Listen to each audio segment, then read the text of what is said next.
Assalamualaikum sahabat ruang belajar, apa kabar semuanya? Semoga sehat selalu. Ketemu lagi dengan saya Eko Prasetyo, selamat datang di channel Ruang Belajar. Menurut sahabat ruang belajar, mana sih yang lebih sulit? Ngumpulin uang 100 juta atau ngabisin uang 100 juta? Saya yakin sahabat semua pasti sepakat bahwa menghabiskan uang 100 juta itu jauh lebih mudah. Sementara untuk ngumpulin uang 100 juta itu butuh skill, itu butuh keterampilan, dan itu butuh proses. Yang menarik adalah bahwa untuk menghabiskan uang 100 juta itu nggak butuh keterampilan, nggak butuh skill, semua orang pasti bisa. Tapi untuk menjaganya agar nggak mudah habis dalam waktu singkat, itu butuh keterampilan khusus. Orang-orang yang punya keterampilan mencari uang baik, namun keterampilan mengendalikannya buruk, maka uangnya dapat dipastikan sangat mudah habis. Pada titik inilah kita butuh satu keterampilan yang sangat baik dalam proses mengelola uang. Tanpa ini semua kita sulit untuk bertumbuh menjadi kaya. Keterampilan itulah yang kita sebut sebagai kemampuan untuk mengendalikan uang, kemampuan untuk menyusun anggaran uang, kemampuan untuk membuat pos-pos yang baik agar uang itu dapat dialokasikan dengan baik. Pada video kali ini, saya ingin membahas bagaimana cara menyusun anggaran keuangan pribadi kita agar uang kita tertata secara rapi. Harapannya, setelah keuangan kita tertata secara rapi, kita dapat mengendalikannya dan pada akhirnya kita bisa bertumbuh menjadi kaya. Jadi, simak terus video ini sampai selesai ya.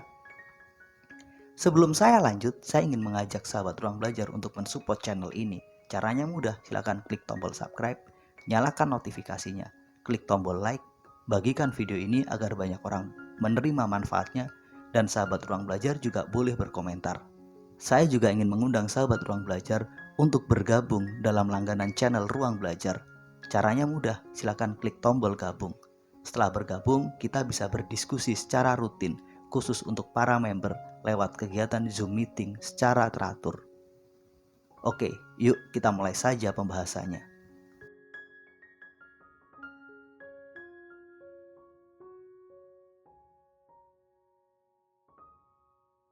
Mungkin sahabat ruang belajar bertanya, kenapa sih menganggarkan uang, mengalokasikan uang dalam pos-pos tertentu itu penting? Jawabannya sederhana.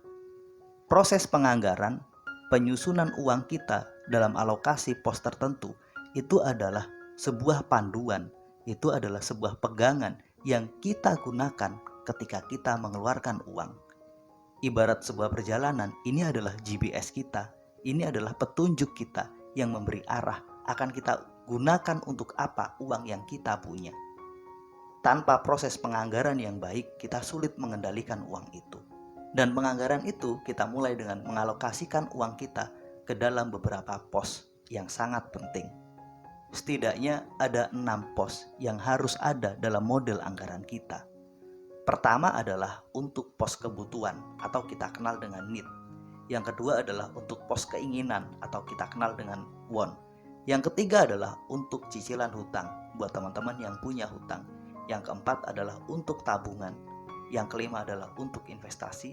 Dan yang keenam adalah untuk dana sosial. Keenam hal tersebut akan kita diskusikan secara ringkas pada uraian berikut ini.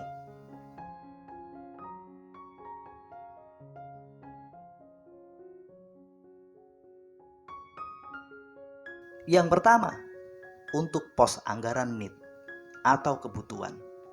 Setiap kita pasti punya kebutuhan dan itu wajar. Maka kita harus punya anggaran tertentu yang kita gunakan untuk memenuhi kebutuhan hidup kita. Biasanya, sebagian besar dari pendapatan kita alokasikan untuk pos ini. Idealnya adalah maksimal 50% dari income kita. Jika kita punya income 10 juta, maka maksimal adalah 5 juta yang kita gunakan untuk memenuhi kebutuhan kita. Bentuk-bentuk pemenuhan kebutuhan itu macam-macam, mulai dari makan, kemudian minum, transportasi, mungkin pembelian pakaian atau kosmetik untuk para wanita, atau mungkin untuk bayar listrik, untuk komunikasi, dan berbagai bentuk yang lainnya. Anggaran ini harus ada. Jika nggak ada, hidup kita sangat pasti terganggu.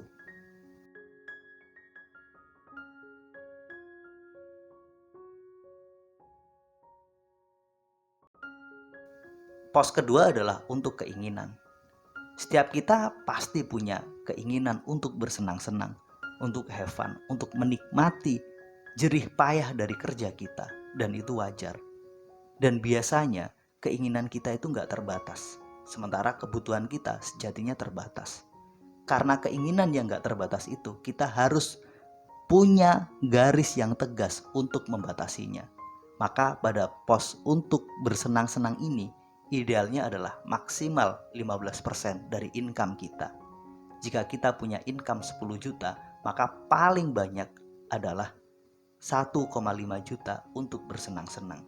Akan lebih baik jika kurang dari itu. Pos bersenang-senang itu misalnya untuk makan di restoran. Kita tahu bahwa makan adalah kebutuhan, tapi kalau makan di restoran itu adalah keinginan, itu adalah kesenangan. Contohnya beli sepatu. Beli sepatu untuk kerja itu sebenarnya kebutuhan, tapi ketika beli sepatu yang bermerek, yang ingin kita gunakan untuk pamer, untuk menunjukkan eksistensi diri kita, ya itulah keinginan, itulah niatan untuk bersenang-senang. Sekedar untuk nongkrong, kemudian nonton film, jalan-jalan, traveling, itu adalah semua untuk keinginan kita. Banyak orang, mereka nggak bisa bedakan mana kebutuhan dan mana keinginan. Akhirnya, banyak hal dikira itu kebutuhan, sebenarnya sih keinginan.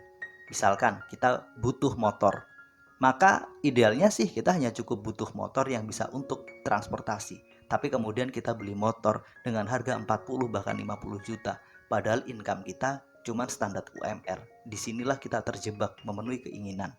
Maka dari itu kita wajib mengalokasikan anggaran yang tegas untuk membatasi keinginan kita itu.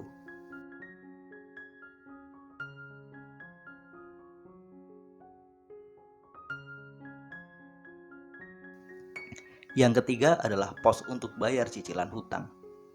Jika teman-teman punya hutang, maka idealnya maksimal kalau bisa kurang dari 30% dari income kita untuk bayar cicilan hutang.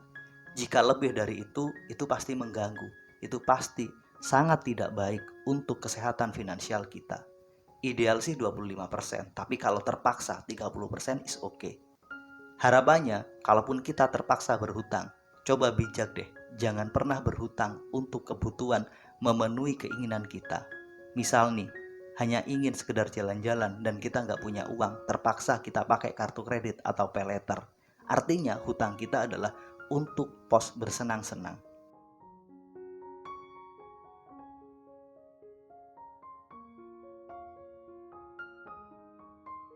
Kemudian yang keempat adalah untuk pos tabungan. Pada pos tabungan ini kita mengalokasikan uang untuk kebutuhan tertentu. Misalkan kebutuhan dana darurat, maka kita nabung uang untuk memenuhi kebutuhan dana darurat kita.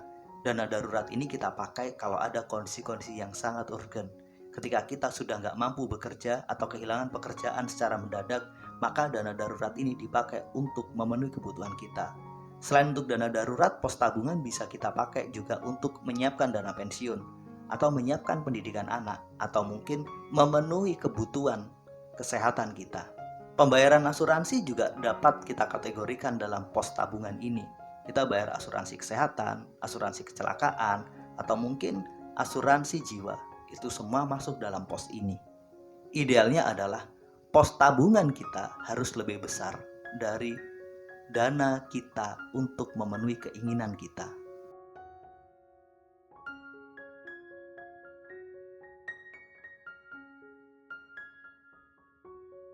Yang kelima adalah untuk investasi. Jika sahabat semua ingin kaya, mau nggak mau pos ini wajib ada. Pos investasi adalah dana yang kita alokasikan sebagian dari income kita untuk menumbuhkan uang kita menjadi lebih produktif, agar kita mampu menciptakan passive income atau mendapatkan apa yang namanya capital gain atau keuntungan. Idealnya adalah sekitar 10-20%, atau kalau mau lebih keren lagi adalah sesuai dengan usia kita. Kalau usia kita masih 20 tahun, maka investasinya ya 20%. Kalau usia kita 30 tahun, investasinya 30%. Ini sih ideal agar kita lebih cepat bertumbuh menjadi kaya.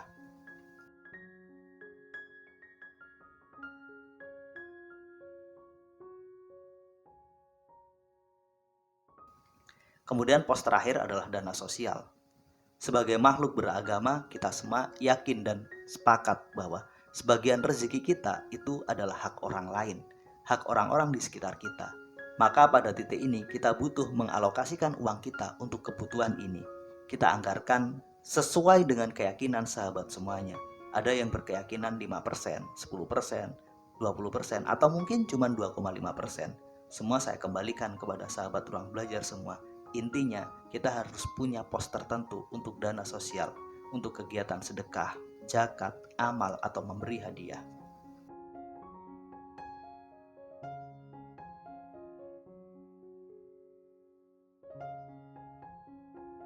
Pertanyaan menariknya adalah, gimana kalau ada sahabat kita atau saudara kita yang ingin berhutang?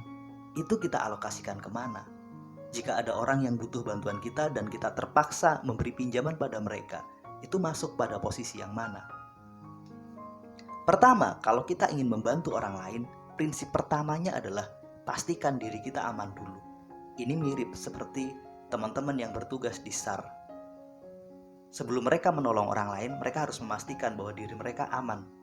Sebelum menolong orang lain, kita pastikan bahwa kita wajib menolong diri kita sendiri. Artinya apa? Kalaupun kita mau meminjami orang lain, maka jangan pernah mengganggu kebutuhan dasar kita. Artinya jangan diambilkan dari dana untuk need. Idealnya adalah ambilkan dari dana untuk want. Itu berarti punya konsekuensi. Ketika uang untuk bersenang-senang ini kita pinjamkan kepada orang lain, maka kita harus menunda kesenangan kita. Gimana dengan dana tabungan? Apakah kita nggak boleh mengambil dana tabungan untuk dipinjamkan pada orang lain? Dana tabungan itu kita pakai untuk keperluan tertentu, misalkan untuk kebutuhan masa depan, yakni untuk pendidikan anak dan dana pensiun. Maka jika kita ambil dana tabungan, itu sangat mengganggu kebutuhan untuk dana pendidikan kita dan dana pensiun kita. Begitu juga untuk dana darurat. Logika dana darurat itu adalah ban serep. Itu mirip seperti teman-teman naik mobil yang nggak punya ban serep karena ban serepnya dipinjam oleh orang lain. Itu sangat beresiko. Terlebih ketika teman-teman mengambilkan dana investasi, itu juga cukup mengganggu. Yang mungkin lebih mendekati adalah dana sosial. Jika mereka memang yang pinjam uang adalah orang-orang yang benar-benar nggak mampu, maka kita bisa mengambilkan dari dana sosial tersebut. Uang yang kita niatkan untuk sedekah bisa kita berikan kepada mereka. Satu catatan menarik nih, orang-orang yang datang kepada kita untuk pinjam uang itu sebenarnya adalah mereka yang nggak punya uang. Artinya pada posisi ini kemampuan finansial mereka lemah, mereka bermasalah. Dan pada titik ini mereka punya potensi untuk tidak membayar pada kita. Jadi saya merekomendasikan 2 pos yang dapat kita gunakan untuk membantu orang lain, yakni pos dana sosial atau pos untuk bersenang-senang atau want.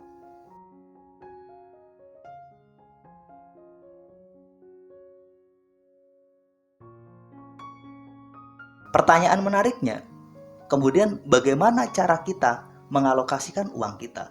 Berapa persen untuk need, berapa persen untuk want, berapa persen untuk tabungan, berapa persen untuk investasi, dan berapa persen untuk dana sosial? Pada bagian sebelumnya saya sudah menyampaikan beberapa syarat atau kriteria idealnya. Tapi pada kesempatan ini saya ingin memberi beberapa contoh. Contoh pertama adalah, ini adalah contoh paling ideal. Pada model anggaran ini, kita mengasumsikan Anda nggak punya hutang. Karena Anda nggak punya hutang, jadi kita nggak perlu pos untuk bayar cicilan hutang. Maka idealnya adalah untuk need 40%, untuk want 10%, kemudian untuk tabungan 10%, untuk investasi 30%, dan kemudian untuk dana sosial 10%.